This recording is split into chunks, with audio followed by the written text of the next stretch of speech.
There's no better sign that spring has sprung than the return of baseball.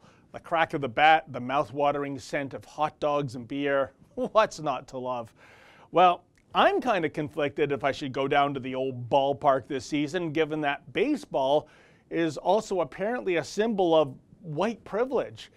I reference remarks that were made last year by Adam Jones, the all-star center fielder for the Baltimore Orioles.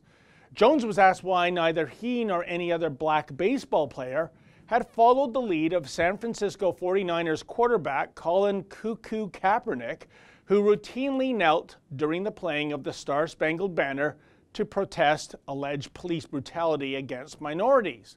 And Jones responded with the following, quote, "Baseball is a white man's sport," end quote. Gee, that's odd. I thought the color barrier in baseball was broken by Jackie Robinson in 1947. And not to be outdone, ESPN columnist Howard Bryant chimed in noting, quote, "Baseball is a white man's game and is so by the specific design of the people who run it," end quote.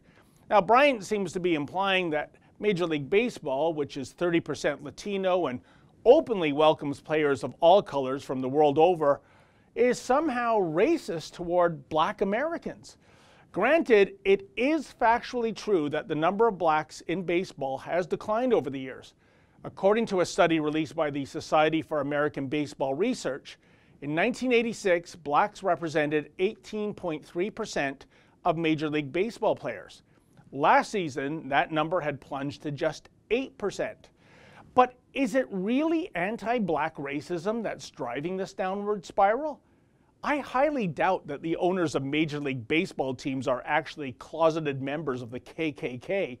I say this because regardless of the game, owners of professional sports teams love two things. One, making money, and 1A, winning championships. And the way to engineer a money-making championship franchise is to stock that team with the best of the best, regardless of race, religion, or nationality. So could it be that elite black athletes are simply drawn more to the NBA and the NFL these days? Are those leagues now seen as perhaps more hip in the eyes of black athletes? I don't know, but it seems plausible. And just check out the racial makeup of the NBA. It's 70% black. Now, given that blacks comprise about 13% of the US population, their presence in the NBA is nearly 6 times the rate of the general populace.